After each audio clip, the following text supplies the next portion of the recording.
Hello everyone, कैसे हैं आप सब लोग। आई होप आप लोग अपने घरों पे सेफ होंगे। आज जिस टॉपिक पे हम लोग बात करने वाले हैं ये बहुत ज्यादा इंपॉर्टेंट है आप लोगों की आने वाली रिक्रूटमेंट्स को लेके भी। यहाँ पे हम लोग इस टॉपिक पे जो आज डिस्कशन करने वाले हैं, रिसेंटली आप लोगों ने देखा है वार्डर की पोस्ट आई है, 288 वैकेंसीज हैं जिसको होम डिपार्टमेंट के द्वारा एडवर्टाइज करा गया है। लेकिन अब यहाँ पे इस नोटिफिकेशन के आने के बाद फिर से वही सवाल कई बच्चों के दिमाग में चल रहे हैं, जिसको आज हम लोग यहाँ पे डिस्कस करेंगे और कोशिश करेंगे कि आप लोगों का ये जो सवाल है ये हम लोग एडमिनिस्ट्रेशन तक पहुंचाए। कई बच्चे मैसेज करेंगे सर इसकी क्लासेस वगैरह कब से शुरू होंगी, तो देखो उससे बहुत ज्यादा इंपॉर्टेंट यहाँ पे ये है कि इस पर्टिकुलर टॉपिक को डिस्कस करा जाए। क्यों ये टॉपिक इंपॉर्टेंट होने वाला है, जब इसकी नोटिफिकेशन आउट हुई है तो उसमें क्वालिफिकेशन बार वापस से देखने को मिला है। इसी पे हम लोग पूरा डिस्कस करेंगे। जो लोग इस चैनल पे नए हैं आप इस चैनल को सब्सक्राइब कर लेना ताकि आप लोगों को इसी तरीके के हर एक अपडेट मिलते रहे। अब बात करते हैं सबसे पहले यहाँ पे कि ये क्या पूरा सिनेरियो बन रहा है। उससे पहले मैं एक एग्जांपल के साथ आपको समझाता हूँ। मान लेते हैं कोई एक बच्चा है जो किसी फार फ्लंग एरिया में रहता है, बहुत मेहनत करके उसने एफर्ट डाले, पढ़ाई करी। 2015-16 की बात करूं अगर अपने बैच की, जब मैं ग्रेजुएट हुआ हूं, उस बच्चे ने मेहनत करके ग्रेजुएशन जो है वो अपनी कंप्लीट कर दी। ठीक है, उसके बाद आज की डेट में पिछले कुछ सालों में हम लोगों ने देखा 370 टूटा। उसके बाद जे.एंड.के में बहुत सारे अप्स एंड डाउन रहे, 6-6 7-7 साल तक वैकेंसीज ही जो है एडवर्टाइज नहीं हुई।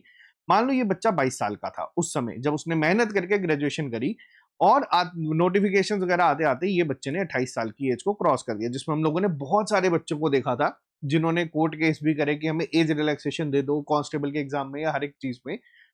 अब उनको वो चीज नहीं मिली। ठीक है, हम लोगों ने कहा चलो ठीक है, जेकेपी कांस्टेबल की पोस्ट है या जेकेपी एसआई की पोस्ट है, अगर गवर्नमेंट को नहीं देनी है रिलैक्सेशन तो कोई बात नहीं। लेकिन अब इस बच्चे ने ग्रेजुएशन करी है, अब जेकेएसएसबी के द्वारा वार्डर की पोस्ट निकाली गई है। ठीक है, वापस होम डिपार्टमेंट में ये पोस्ट जारी कर दी गई है। अब सबसे पहले इस बच्चे ने एज क्राइटेरिया चेक करा तो एज क्राइटेरिया देखो साथियों 40 साल है। ठीक है, एक उम्मीद जागती है। बट वहीं पे अगर मैं बात करूं, इस नोटिफिकेशन में एक और बार सेट कर दिया गया है, वो है क्वालिफिकेशन का। अब ये क्वालिफिकेशन का बार क्या है कि इसको मिनिमम 10th पास होना चाहिए, लेकिन साथियों 12th के ऊपर अगर इसने पढ़ा तो इसके लिए एलिजिबल नहीं होगा।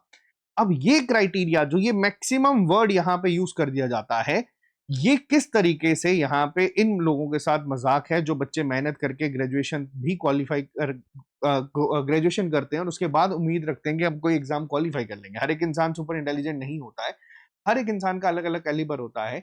अब एक पोस्ट आई है वार्डर की, लेवल 2 ये पोस्ट है। ठीक है, जेकेपी कांस्टेबल की अगर बात करूं तो जेकेपी कांस्टेबल की पोस्ट भी लेवल 2 पे थी, और जेकेपी कांस्टेबल की अगर बात करूं तो 4000 वैकेंसीज से ज्यादा पहले आई थी और 2000 से ज्यादा वैकेंसीज अब आई हैं।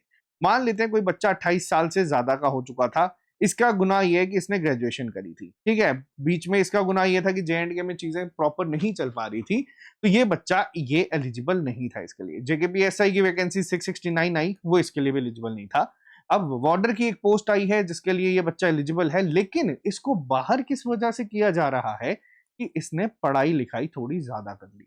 अब ये किस तरीके से सेंस बना रहा है, क्योंकि मैं इसको प्रोसेस करने की कोशिश कर रहा हूं, मेरे से ये चीज प्रोसेस हो नहीं पा रही, तो मैं आप लोगों से ये सवाल पूछ रहा हूं कि क्या ये जस्टिफिकेबल है। अगर मैं बात करूं एसएससी की, तो एसएससी की बात करूं, यूपीएससी की बात करूं, हर एक बोर्ड एक मिनिमम क्राइटेरिया सेट करता है कि कितनी क्वालिफिकेशन आपको मिनिमम रिक्वायर्ड है। अगर मैं बात करूं कि कल को मैं हूं जिसने ग्रेजुएशन करी है, कल को एक इंसान है जिसने 12th करी है।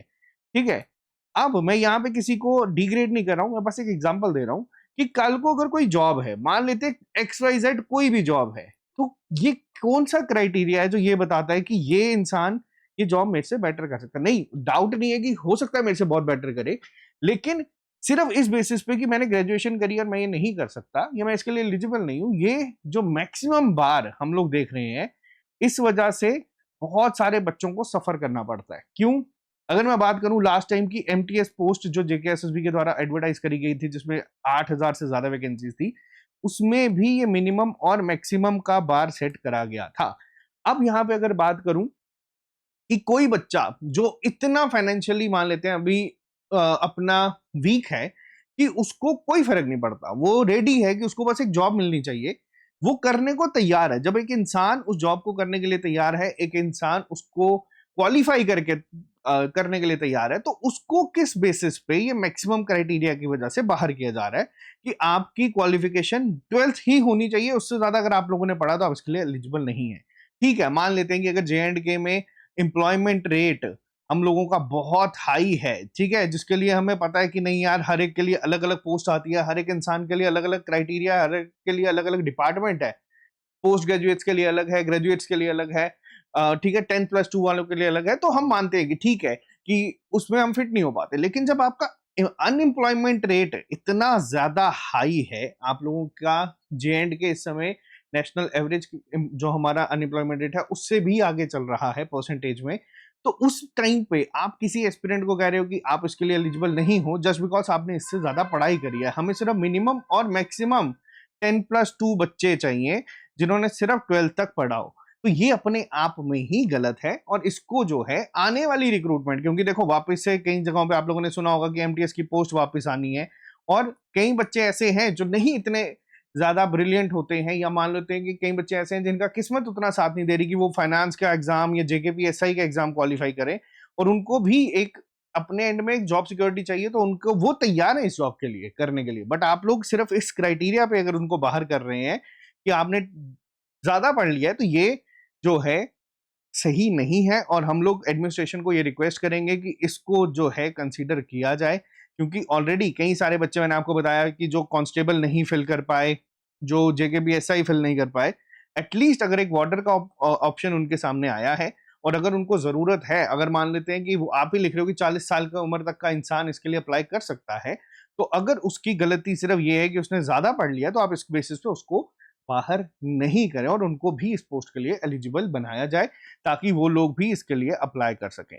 ठीक है, किसी बच्चे ने मेहनत करके, अगर अब कई बच्चे ऐसे हैं जो मजदूरी करके भी ग्रेजुएशन को अपनी जिन्होंने कंप्लीट करा है, तो ये क्राइटेरिया मैक्सिमम का किसी एग्जाम में मुझे आमतौर पे नहीं देखने को मिलता। अगर आप लोगों को इसके बारे में ज्यादा नॉलेज है तो आप मेरे को इसके लिए बता देना कमेंट बॉक्स में कि कौन सा ऐसा एग्जाम है जो J&K के बाहर मैक्सिमम क्वालिफिकेशन जो है वो रिक्वायर्ड रखता है, क्योंकि जितने एग्जाम्स आज तक मैंने दिए हैं या मैंने देखे हैं, या जो मेरे पिछले 10 साल का एक्सपीरियंस है, हर एग्जाम में मिनिमम क्राइटेरिया जो है वो सेट किया जाता है कि हमें मिनिमम इतनी क्वालिफिकेशन चाहिए, उसके बाद आप लोग जो मर्जी हो, जहां मर्जी से आपने किया हो। एसएससी एमटीएस का एग्जाम ग्रेजुएट्स भरते हैं, पोस्ट ग्रेजुएट्स भरते हैं, सीएचएसएल का भरते हैं, और यहाँ तक कि सीजीएल का तो चलो ग्रेजुएट्स के लिए ही होता है। एमटीएस सीएचएसएल का अगर ग्रेजुएट्स वगैरह भरते हैं, तो फिर J&K में ऐसी कौन सी अलग रिक्रूटमेंट हो रही है काफी टाइम से जिसके लिए उनको सिर्फ 12th तक का ही इंसान चाहिए, उससे ज्यादा पढ़ा लिखा इनको इस डिपार्टमेंट में नहीं चाहिए, और किस बेसिस पे उनको बाहर निकाला जा रहा है,